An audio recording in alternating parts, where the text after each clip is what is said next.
Hello guys, welcome to Shweta classes YouTube channel and this is Shweta Tomar. कैसे हैं आप सब लोग? चलिए, आज हम लोग एयर अराउंड अस चैप्टर 15 का सेकंड पार्ट करने वाले हैं। कल हम लोगों ने इसका फर्स्ट पार्ट किया था, यानी कुछ टॉपिक हमने कल कंप्लीट किए थे इस चैप्टर के। उसके आगे हम करने वाले हैं। ठीक है, कल हम लोगों ने कहाँ फिनिश किया था? कल हम लोगों ने फिनिश किया था ऑक्सीजन पर। ठीक है, अब ऑक्सीजन के आगे स्टार्ट करते हैं कि एयर में और क्या क्या होता है। एक तो ऑक्सीजन होती है सबसे ज्यादा। ऑक्सीजन कितनी बताई थी मैंने? ऑक्सीजन कितने परसेंट बताई थी? 21%। और नाइट्रोजन कितने परसेंट होती है? 78%। ठीक है, बाकी डस्ट और स्मोक्स कितने परसेंट होती है? 0.09%। और CO2 कितने परसेंट बताई थी मैंने? 0.04%। है ना? तो समझ गए बात को। अब नाइट्रोजन की बात करते हैं। In activity 3, did you observe that a major part of air is still present in the glass bottle even after the candle blow out? यानी जो कल हम लोगों ने एक्टिविटी की थी, हम लोगों ने ये देखा था कि जब तक उस ग्लास के अंदर क्या था? ऑक्सीजन थी, तब तक तो कैंडल बर्न रही। लेकिन उसके बाद क्या हो गया? कैंडल ब्लो आउट, वो बंद हो गई, बुझ गई कैंडल। लेकिन कैंडल तो बुझ गई, ऑक्सीजन वहां से फिनिश हो गई, लेकिन उसके बाद भी क्या था? उसके अंदर नाइट्रोजन अभी भी थी। ठीक है, नाइट्रोजन अभी भी थी उसके अंदर। केवल क्या उसमें से खत्म हुआ था? क्या उसमें से फिनिश हुआ था? केवल ऑक्सीजन फिनिश हुई थी। ठीक है, this indicates the presence of some component in the air which does not support burning. मतलब ये इंडिकेट करता है कि जितने भी एयर में कंपोनेंट्स होते हैं वो सब किसी भी फायर को बर्न होने में हेल्प नहीं करते। ठीक है, बर्निंग में हेल्प नहीं करते। सारे कंपोनेंट्स बर्निंग में हेल्प नहीं करते, कुछ ही कंपोनेंट ऐसे होते हैं जो बर्निंग में हेल्प करते हैं। क्लियर बात? The major part of a air which does not support burning candle is nitrogen. देखो, ध्यान रखना इस लाइन को, क्वेश्चन ये बहुत आता है। What is the major part of a air which support to burning the candle? तो आप लिखोगे ऑक्सीजन। और अगर क्वेश्चन ये पूछा जाता है which does not support burning candle, जो कैंडल को जलने में हेल्प नहीं करता, वो क्या है? वो नाइट्रोजन है। हम लोग ये मिस्टेक कर जाते हैं कि हम क्या लिखते हैं कि अगर एटमॉस्फेयर में सबसे ज्यादा नाइट्रोजन है तो नाइट्रोजन भाई बर्निंग में हेल्प करती है। तो ऐसा कोई जरूरी नहीं है कि अगर कोई सब्सटेंस किसी मिक्सचर में ज्यादा है तो वो उस काम में उसकी हेल्प करेगा ही करेगा। ठीक है, the major part of air which does not support burning candle is nitrogen। तो क्या है जो हेल्प नहीं करता? that is nitrogen। it takes up nearly 4/5 of the space that air fills। यानी आपकी जो टोटल एयर है उसका 4/5 पार्ट नाइट्रोजन होता है ना? अब आ जाते हैं आपके डस्ट एंड स्मोक। यानी हमारी जो एयर है वो मिक्सचर है, उसमें डस्ट और स्मोक्स भी है ना? The burning of fuel also produces smoke। यानी जब कोई भी फ्यूल जलता है, फ्यूल मतलब आपका पेट्रोल हो गया, डीजल हो गया, आपका सरसों का तेल हो गया, या कैरोसिन ऑयल हो गया, या आपका क्या हो गया? वैक्स हो गया। अगर कोई भी फ्यूल जलता है तो वो क्या प्रोड्यूस करता है? क्या प्रोड्यूस करता है? स्मोक प्रोड्यूस करता है, धुआं निकलता है उसमें से, है ना? Smoke contains a few gases and fine dust particles and is often harmful. जो स्मोक होती है ना, स्मोक यानी धुआं जो होता है ना, उसमें बहुत सारे ऐसे पार्टिकल्स होते हैं, ऐसे ऐसे गैसेस के पार्टिकल्स होते हैं जो हमारे लिए हार्मफुल है। लाइक उसमें कार्बन डाइऑक्साइड होगा, उसमें कार्बन मोनोऑक्साइड होगा। ये जो दोनों चीजें होती हैं ये हमारे लिए बहुत हार्मफुल होती हैं, है ना? और कुछ ऐसे डस्ट पार्टिकल्स भी होते हैं जो हमारे लिए बहुत हार्मफुल होते हैं, हमारे लिवर के लिए बहुत हार्मफुल होते हैं। क्लियर?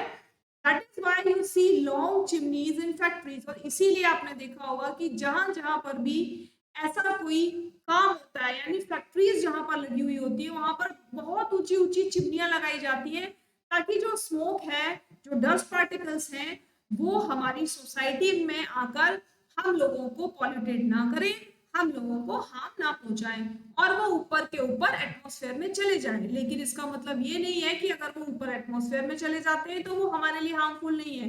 वो तब भी हमारे लिए हार्मफुल है, लेकिन कंपैरिजन टू दैट कि जब वो नीचे होगा, है ना, वही धुआं जब बहुत नीचे होगा तो वो हमारे लिए ज्यादा इफेक्टिव होगा ज्यादा हार्मफुल होगा इन कंपैरिजन कि जब वो बहुत ऊंचाई पर होगा, है ना, तब उसके कुछ ही पार्ट नीचे आ पाएगा, लेकिन जब धुआं नीचे है तो वो हमारे एटमॉस्फेयर में हमारे साथ, हमारी सांस के साथ हमारे लंग्स में जाता रहेगा।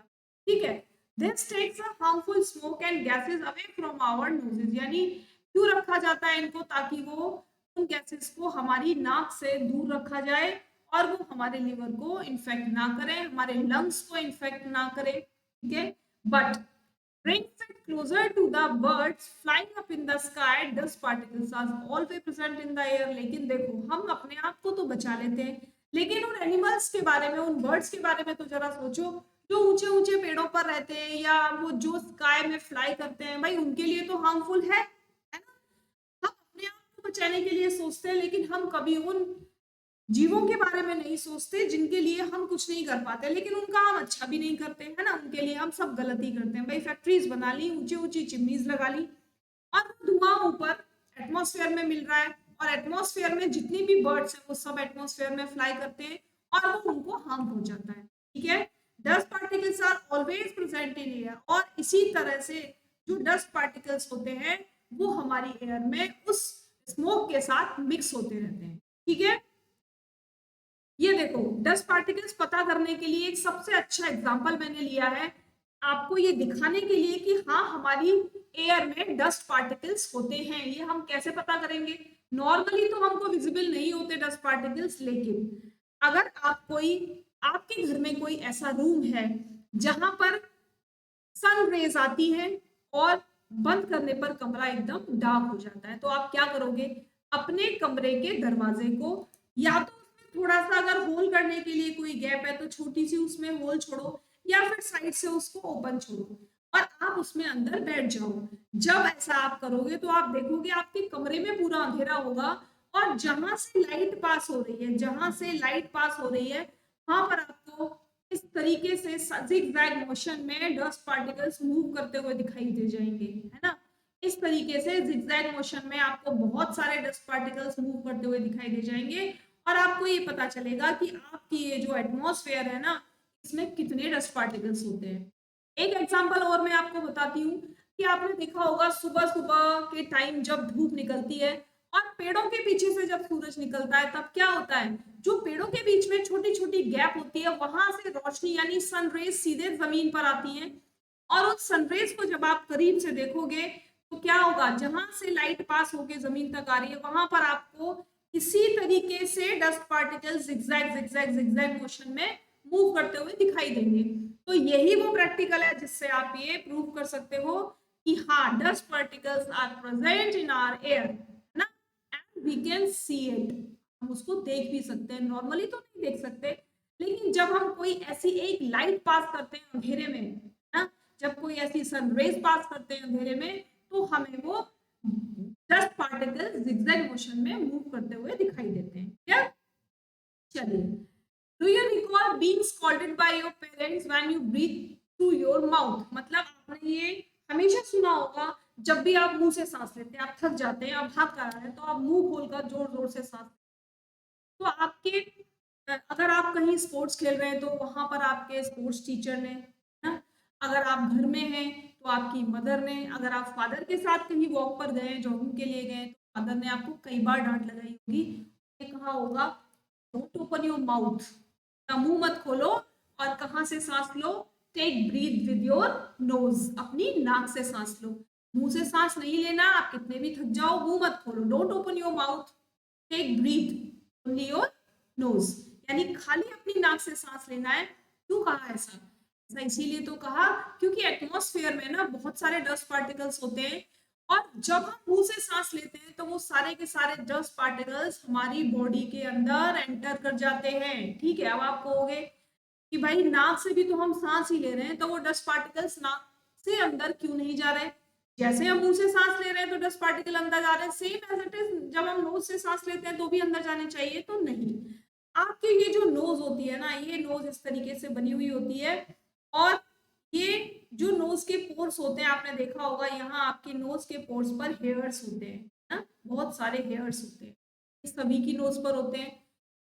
जब ऑक्सीजन या जब आप भी एयर ब्रीथ करते हो, एयर इनहेल करते हो, तो क्या होता है, ये जो डस्ट पार्टिकल्स होते हैं ये इन हेयर्स में फंस जाते हैं, यहीं पर फंस जाते हैं। और देखते हो ना आपकी नोज में गंदगी जमा हो जाती है ना, आपकी नोज में बहुत ज्यादा डस्ट कलेक्ट हो जाती है, तो आप क्या कहते हो नोज बहुत गंदी हो रही है, चलो साफ कर लेते हैं। तो वो यही है कि जब आप नोज के थ्रू एयर ब्रीथ करते हो या एयर इनहेल करते हो तो क्या होता है, वो जो डस्ट पार्टिकल्स होते हैं वो आपकी आपकी नोज में जो छोटे छोटे हेयर्स हैं, टाइनी हेयर्स जो हैं, ये वहां पर जाकर चिपक जाते हैं और जो एयर है वो अंदर चली जाती है, ठीक है, और ये आपके लंग्स में पहुंच जाती है फिर, ठीक है। The gases in the air are mainly nitrogen, oxygen, small amount of carbon dioxide and many other gases. यानी जो गैसेस होती है वो किस किस का मिक्सचर होती है, यानी जो एयर है वो किस किस का मिक्सचर होता है, नाइट्रोजन का, ऑक्सीजन का, small amount of carbon dioxide. अब देखो आप, small amount of carbon dioxide है, लेकिन जितनी भी कार्बन डाइऑक्साइड है वो हमारे लिए अभी भी हार्मफुल है। अब आप ये सोचो कि अगर आप प्लांट्स को कट कर दोगे, अगर आप ट्रीज नहीं लगाओगे, तो अगर ये कार्बन डाइऑक्साइड बढ़ गई तब क्या होगा, जब ये 0.04% कार्बन डाइऑक्साइड हमारे लिए इतनी हार्मफुल है, तो अगर ये 0.4 भी हो गई तो हमारे लिए कितनी हार्मफुल होगी, है ना। तो सबसे ज्यादा ट्रीज हमें लगाने चाहिए अपने घर के चारों तरफ, हमें ऐसा एटमॉस्फेयर बनाना चाहिए कि जहां पर जाकर हम कुछ देर बैठकर एक फ्रेश एयर को फील कर सके, है ना। तो आगे चलते हैं। How does oxygen become available to animals and plants living in water and soil? अब हम लोग तो एटमॉस्फेयर से उसको एयर को ले लेते हैं, ऑक्सीजन को ले लेते हैं, इनहेल कर लेते हैं, लेकिन उनके बारे में क्या, जो एनिमल या तो सॉइल में रहते हैं या फिर अंडर वाटर रहते हैं। तो जितनी ऑक्सीजन आपके एयर में है उतनी ही ऑक्सीजन आपके सॉइल में भी है और आपकी वाटर में भी है। वाटर में ऑक्सीजन का पता कैसे चलाएंगे, देखो जब भी आप क्या करते हो, आप अपने पानी को हीट करते हो, यानी आपने एक बर्तन लिया, बर्तन में वाटर रखा, वाटर को आपने गैस पे रख दिया, जब वो धीरे धीरे हीट होना चालू होता है तो आपने देखा होगा कि आपके उस बर्तन पर या कोई भी यूटेंसिल जो भी आप यूज कर रहे हो, आपके उस यूटेंसिल के सरफेस पर छोटी छोटी ड्रॉपलेट्स अंदर की तरफ, नीचे की तरफ, उसके बेस में इकट्ठी हो जाती है, दिख रही है ना आपको, नजर आ रही है, ये ड्रॉपलेट्स इकट्ठी हो जाती है ना। यही वो एयर है, यही वो ऑक्सीजन है जो पानी में डिसॉल्व होती है और जिसको अंडर वाटर एनिमल्स यूज करते हैं।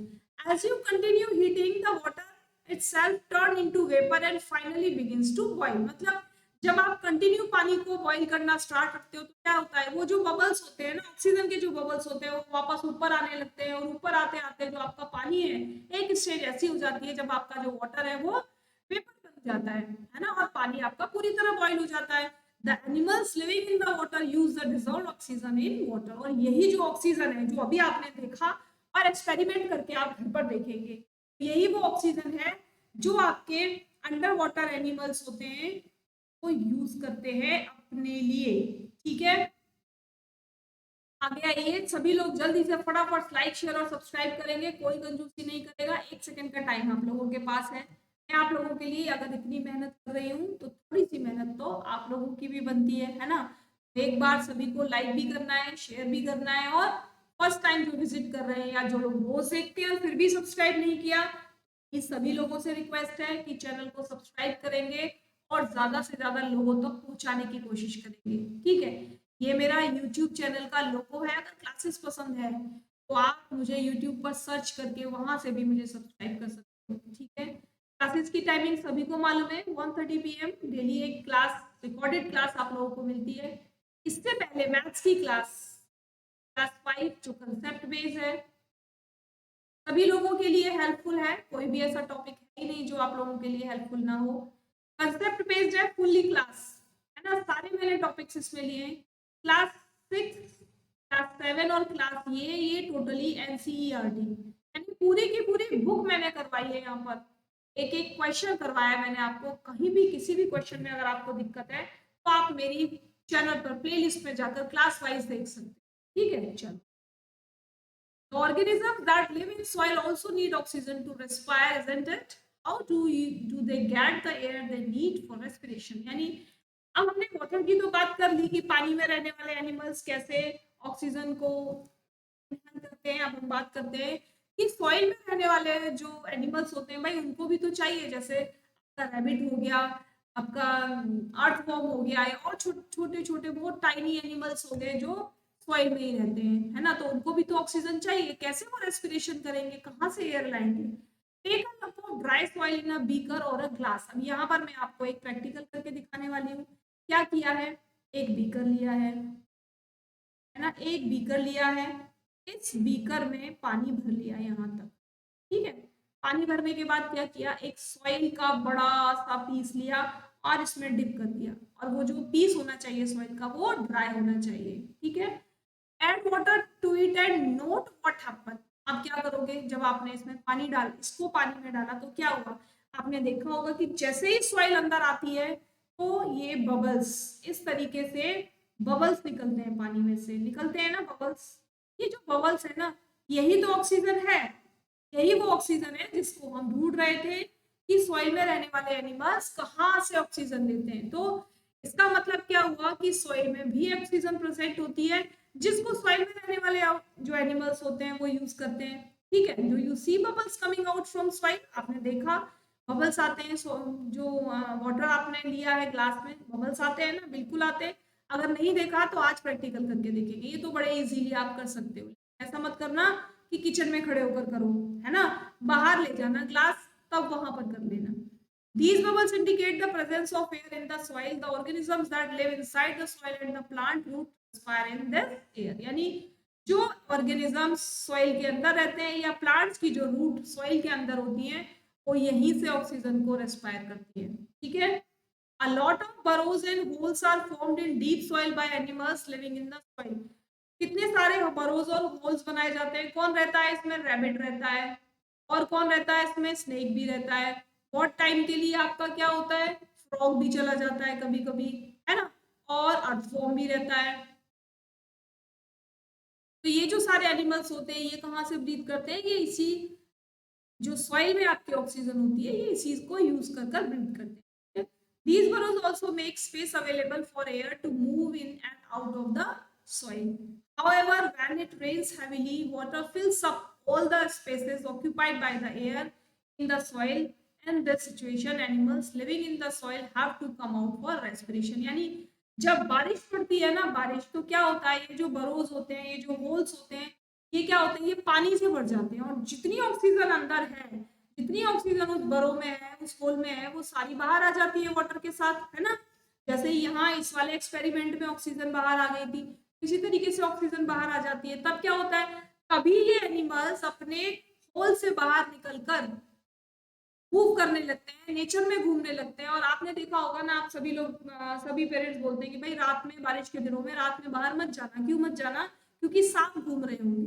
क्यों घूम रहे होंगे, क्योंकि उनके घरों में पानी भर चुका है, अब उनको कहीं तो रहने के लिए जगह चाहिए, कहीं तो स्पेस चाहिए भाई, रेस्पायरेशन के लिए उनको भी तो ऑक्सीजन चाहिए, तो वो आपके फिर एटमॉस्फेयर में आपके साथ रहने लगते हैं, ठीक है। इसी तरीके से वो इस ऑक्सीजन को यूज करते रहते हैं।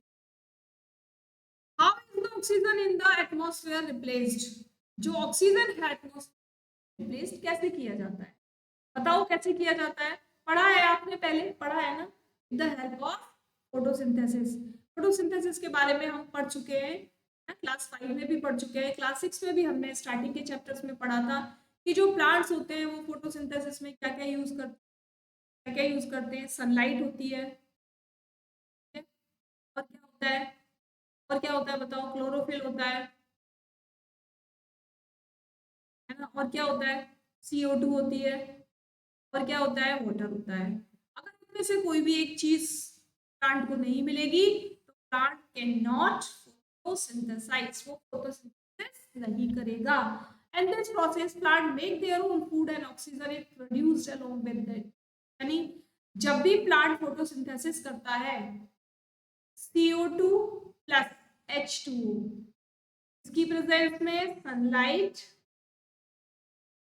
और क्लोरोफिल,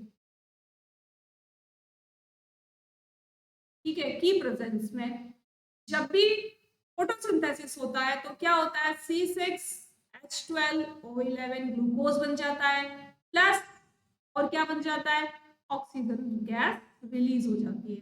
समझ के बात को, तो ऑक्सीजन कहाँ से मिलती है, ऑक्सीजन हमको यहाँ से मिलती है। क्लियर है अब तो कि ऑक्सीजन कैसे आती है, कि फोटोसिंथेसिस में जो प्लांट्स होते हैं वो कार्बन डाइऑक्साइड को यूज करते हैं और ऑक्सीजन को रिलीज करते हैं, है ना।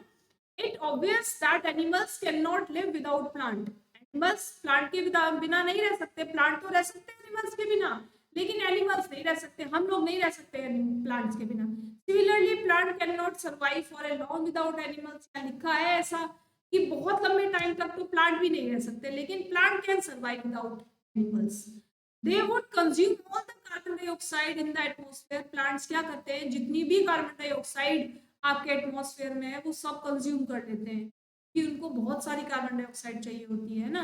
We can see that both need each other. और हमको ये पता चलता है इससे कि हम दोनों को एक दूसरे की जरूरत है। यानी अगर हमें एटमॉस्फेयर को बैलेंस करना है ना, तो एटमॉस्फेयर में सब चीज चाहिए। ऐसा नहीं है कि खाली हम रहकर इस एटमॉस्फेयर को बना सकते हैं, नहीं, एटमॉस्फेयर सभी चीज से बनता है। एनिमल्स भी चाहिए, ह्यूज एनिमल्स भी चाहिए, स्मॉल एनिमल्स भी चाहिए, टाइनी एनिमल्स भी चाहिए, प्लांट्स भी चाहिए, ट्रीज भी चाहिए, वाटर भी चाहिए, सब कुछ चाहिए, है ना। इन्हीं चीजों से मिलकर एटमॉस्फेयर बनता है।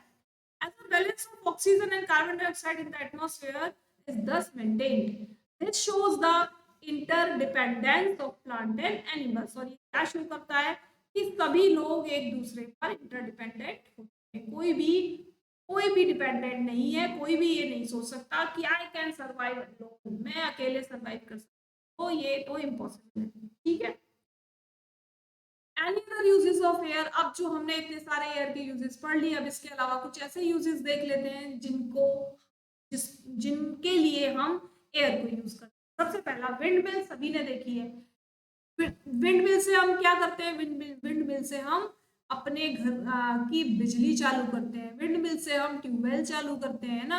विंड मिल से हम फ्लोर मिल चालू करते हैं। ठीक है, तो पढ़ते हैं चलो। The wind makes the wind mill rotate. यानी जो हवा है वो क्या करती है, विंड मिल यानी पवन चक्की, हिंदी में क्या कहते हैं इसको, पवन चक्की, पवन से चलने वाली चक्की, तो इसलिए पवन चक्की। The wind mill is used to draw water from tubewell. किस काम में आती है, सबसे पहले आपने गांव में देखा होगा कि ट्यूबवेल चलता रहता है और एक पानी का चक्कर इस तरीके से पानी इसके ऊपर गिरता रहता है बकेट से, और ये इस तरीके से रोटेट करता रहता है, और क्या होता है, ट्यूबवेल चलता रहता है ना। And to run flour mill भी इसी से चलती है। Windmills are also used to generate electricity. Windmills electricity generate करने के लिए यूज होता है।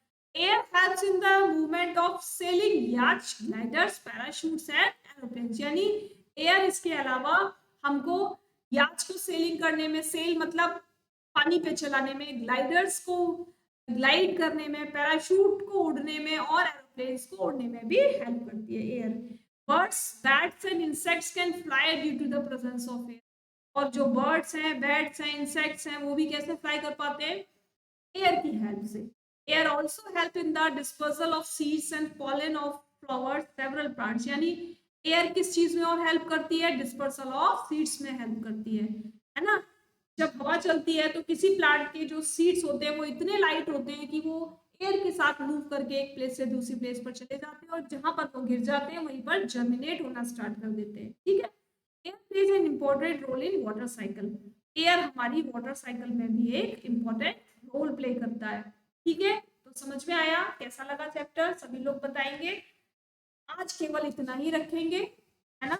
आज बहुत सारा पढ़ लिया हमने, देखो स्टार्ट किया था हमने नाइट्रोजन से, है ना, और खत्म किया है हमने any other uses of air. तो बाकी का चैप्टर कल करते हैं, देखते हैं अगर कुछ होगा इसमें तो कल करेंगे, नहीं तो कल अपना ही नेक्स्ट चैप्टर स्टार्ट करेंगे। ठीक है, चलो आज सभी लोगों से फिर से एक बार बोलूंगी कि जो लोग वीडियो देख रहे हैं वो सभी लोग लाइक, शेयर और कमेंट करेंगे, वीडियो को ज्यादा से ज्यादा शेयर करेंगे, ज्यादा से ज्यादा लोगों तक पहुंचाएंगे, और एक कमेंट तो जरूर करेंगे जिससे थोड़ा सा मोटिवेशन मिले कि हाँ जो काम आप लोगों के लिए हो रहा है वो कहीं ना कहीं सक्सेसफुल है। ठीक है, तो चलो इसी के साथ हम विदा लेते हैं, कल फिर मिलते हैं। Thank you.